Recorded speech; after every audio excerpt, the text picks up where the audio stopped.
don't know who needs to hear this, but liberation doesn't come from the outside. It happens from the inside out. True freedom begins when we acknowledge the problem, define what we truly desire, and step into our purpose. Today, we're diving deep into the codes that have kept us surviving but not thriving, and exploring what it takes to break free and build systems of liberation for ourselves and our communities.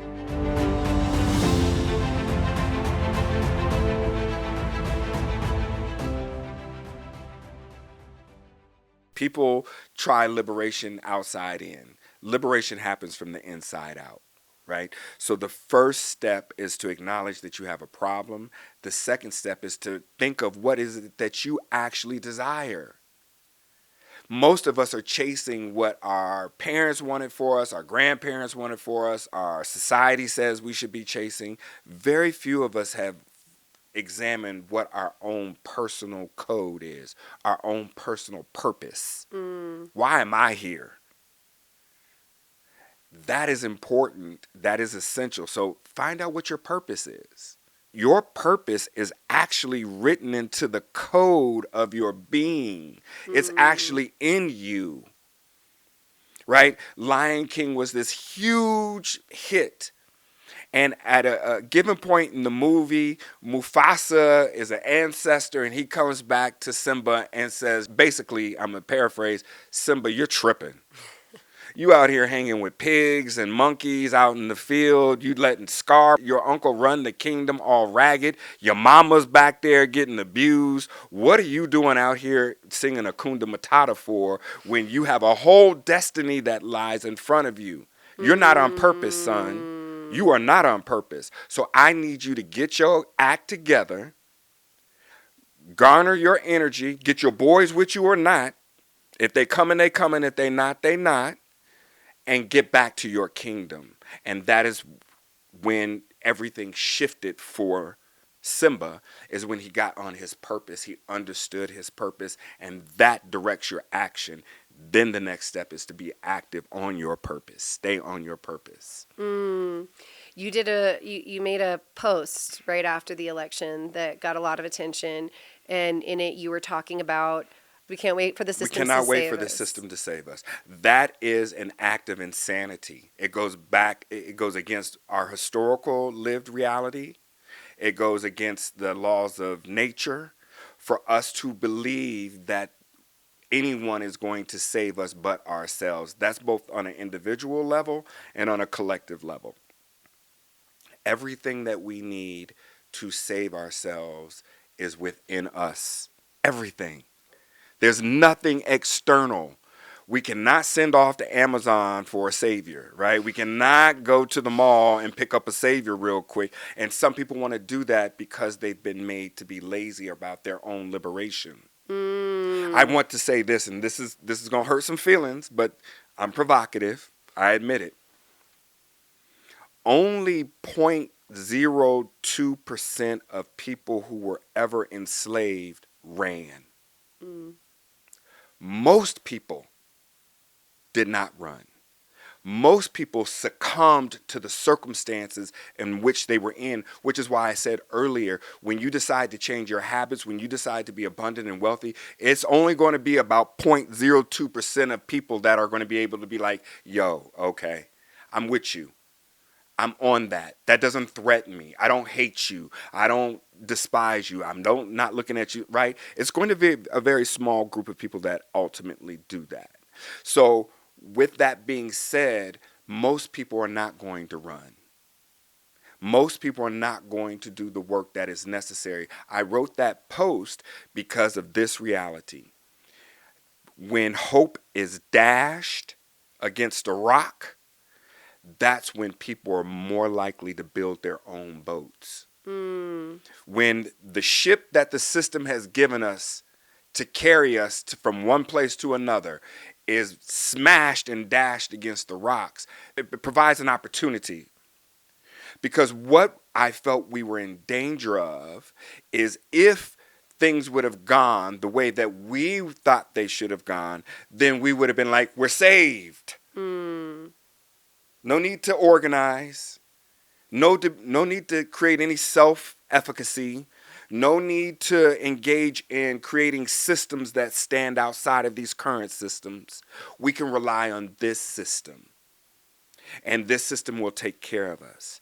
This plantation will take care of us. No need to go look and build a Colombo. No need to go build a Rosewood. No need to go build a Tulsa, Oklahoma. No need to do that. Mm-hmm. Now these people are having to think, whoa. Mm-hmm. And so for that reason, let me be very clear. I am not a Republican. I am not excited about who's coming into the White House, but I was raised never to believe anybody in the White House was coming to save me or my community. I wasn't raised that way.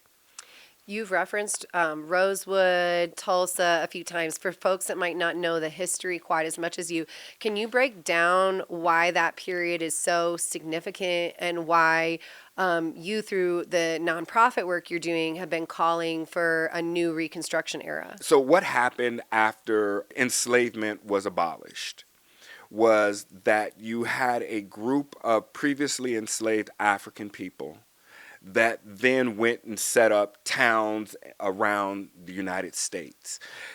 And you won't hear this idea articulated very much, but I think it speaks to why that happened. We have to understand that there's a myth involved with enslavement.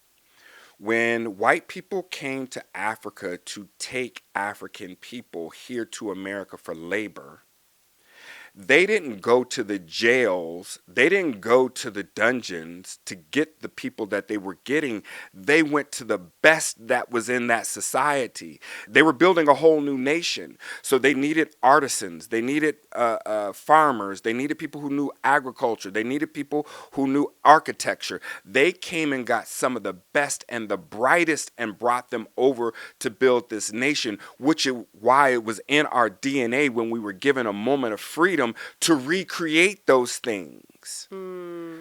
Right? So when African people ran off the plantation, or when emancipation happened with Reconstruction, that's why you see a Rosewood pop up. Remember, we were a skilled labor force. Wasn't no welfare on the plantation. You had to work, and you picked up a skill, whether it was iron making, whether it was architecture or agriculture. You had a skill. So now these skills get to be used for ourselves, for our own wealth and wealth building. And that is why in that very small 5-year period, you saw these towns popping up all over the country. That, again, is what I'm saying is the opportunity that rests for us now. There's a glitch in the system.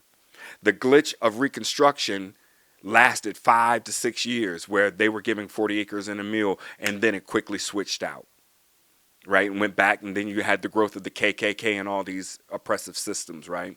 And so I want people to recognize that we are in a moment where we can shift which code we're going to be on. Are we going to be on the survival code, or are we going to move into thriving? We know what surviving looks like. We know it. We got movies about it. Hell, we have the whole black film industry is built on the codes of surviving. That's why Medea and all these, Boys in the Hood movies, no knock against them, but they're all built on survival.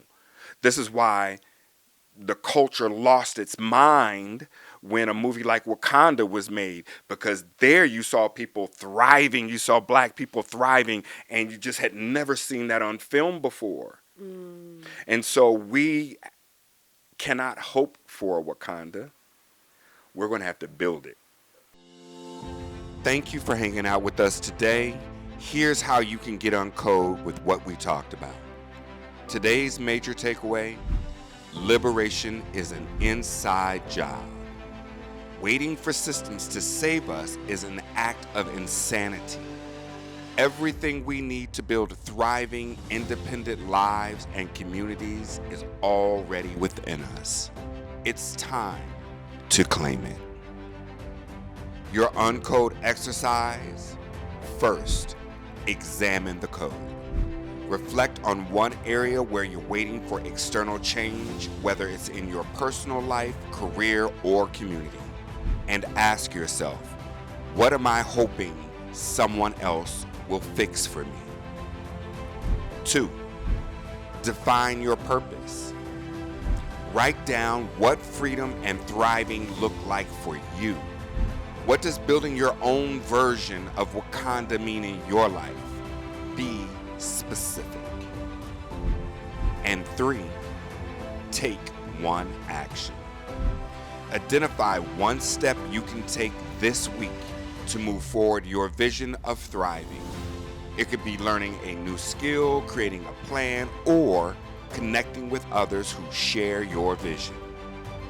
Breaking free from survival codes and building systems of thriving starts with you. Follow us on all of our social media handles to share your progress, submit your questions, and to stay connected to this movement of liberation. Let's build together. See you next time. I'm H. Soul, and I'm out.